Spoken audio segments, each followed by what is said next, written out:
here is the second episode of the Fortress of Solid Dudes. Hope y'all enjoy.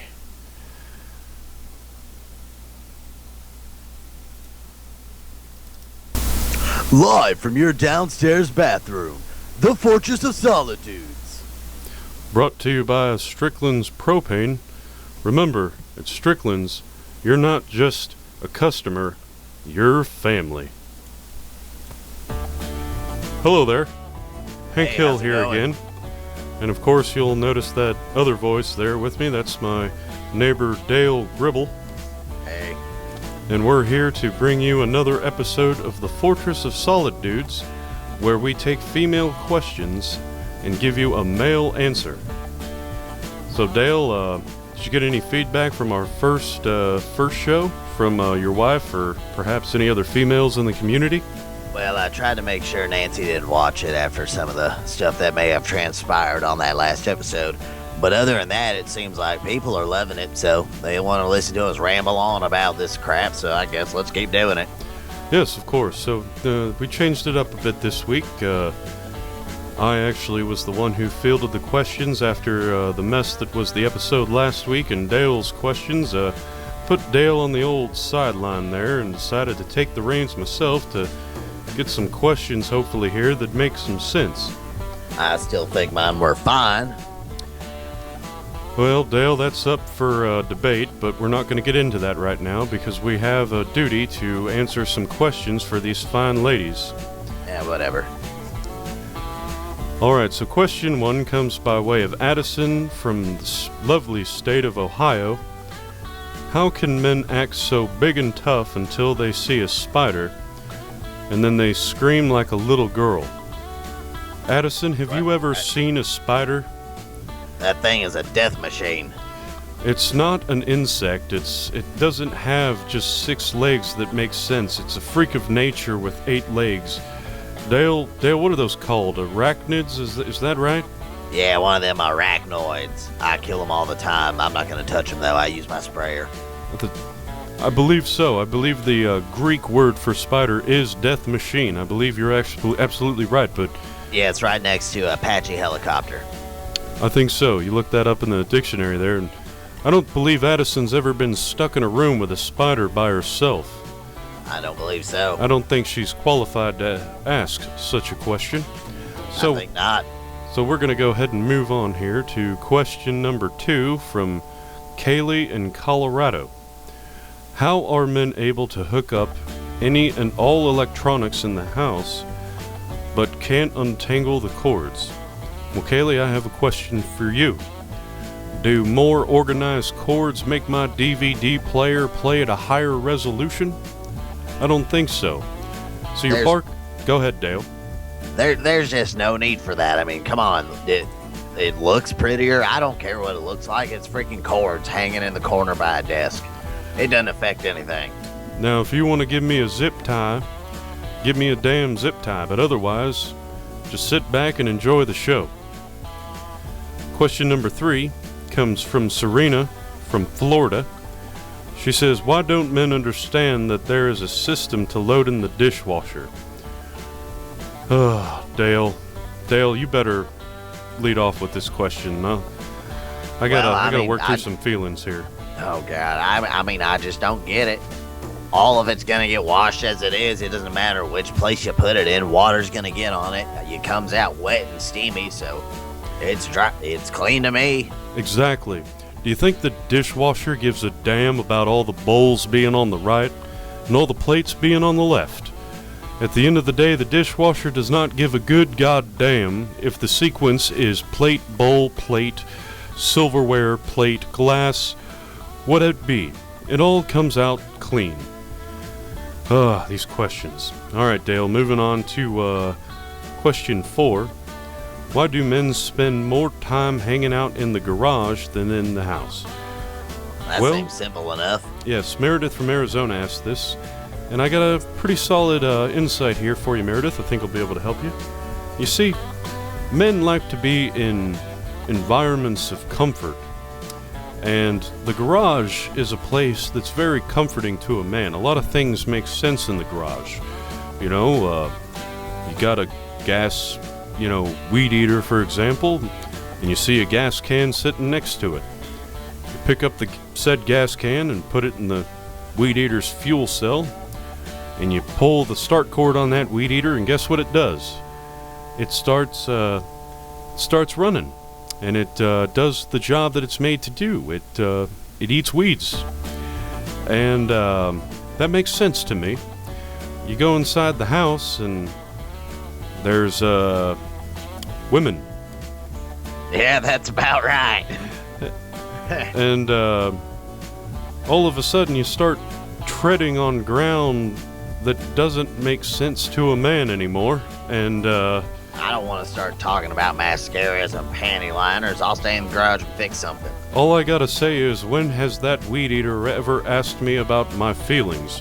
Never. So, with that said, Dale, let's move on to the next question, please. All right. Next question comes way of Kansas from a lovely lady named Mackenzie.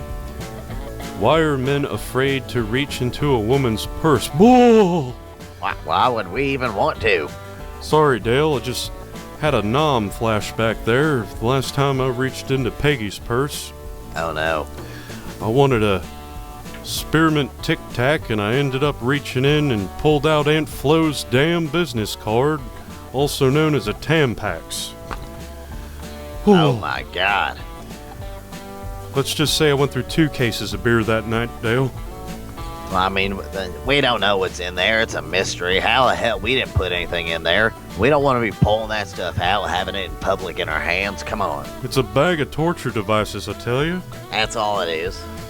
All right, Dale. Us as men, we can keep everything. You women, you need to pack everything you got in your purse. We can keep everything we need in our wallet. We can take that piece of leather, walk out of the house, and we're good until our money runs out. It's That's efficient. a damn good rule of life. If it doesn't fit in your wallet, it doesn't need to go with you. There you go.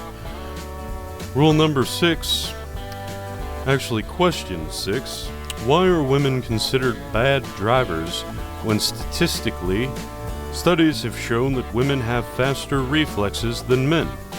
Well, you got all those faster reflexes by always going to those Starbucks and everything. You're just jittery, jerking around. Now you're hyper with fast reflexes. You're crashing into everything. Well, Grace from Wyoming would like to know why women have the bad reputation. Well, let me tell you a little something here, Grace. See, when men are driving, we have one goal in mind: to reach our destination in one piece. Women are driving down the road and they're worried about that damn lollygagger from the bar that hasn't texted them in 12 hours, and they're thinking of every which way that this lollygagger hasn't texted him.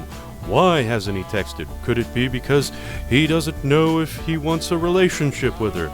Maybe it's because he's courting another lady at the same time that he's seeing her.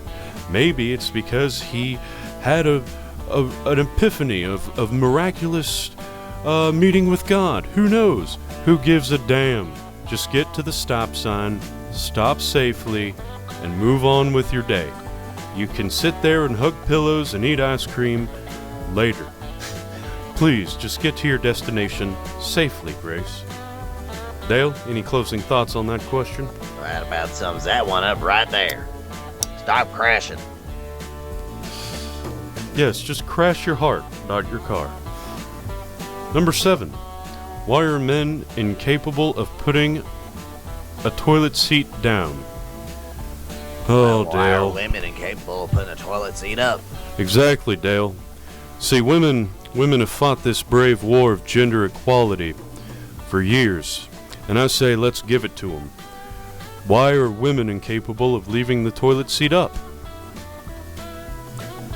Maybe it's something to do with falling in, Dale? What do you think? Now that must be it. Other than that, I don't see any reason whatsoever. Just be careful, that's it.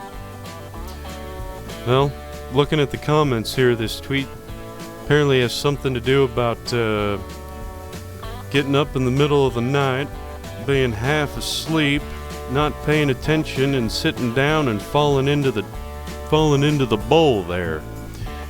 Well, I hear you, Daphne from Montana. I do hear you. But maybe I don't want to get up in the middle of the night. and piss all over the seat and the floor. Did you ever consider that? So, let's just walk away from question 7 and let's just say gender equality, and let's strive for that. All right, Dale. Question 8. What is your opinion on the saying men are stupid and women are crazy, but women are crazy because men are stupid? This question is submitted by Peggy from Texas. What the hell? What the heck, Peggy? I knew this is something a woman would have made up. This actually looks like my wife's handwriting, and this isn't the... I didn't put this question in the stack. Oh. Fine, Peggy. You want me to answer this question? What is my opinion on the saying men are stupid and women are crazy, but women are crazy because men are stupid? Well, first off, you're damn crazy. So what kind of person are you to judge me whether I'm smart or stupid? You know what? Who really gives a damn if the cords are a mess on the side of the damn computer desk? Who gives a damn about the bowls being on the right and the plates being on the left and the glasses being on the bottom? The dishwasher's gonna wash them all the same. And god damn it, Peggy, does it really, really matter? Just reach down and put the damn toilet seat down for your damn self. It takes 1.5 seconds. You might even burn a calorie or two while you do it. Dale, any closing thoughts? I don't know if I would have said that last part. 1.5 seconds, Dale. Calorie. Timed it myself. I had the damn stopwatch. Alright. But no, that just sounds like something one of the women, the women have been spreading around to try to make the men look like worse people. All of them are doing it. They're all doing it together. That's the problem. They get in these damn numbers and they start thinking their opinions matter or something, Dale. CIA gave them the idea.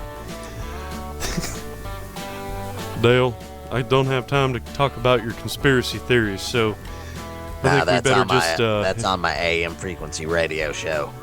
I think we better just close out the episode while we still have wives.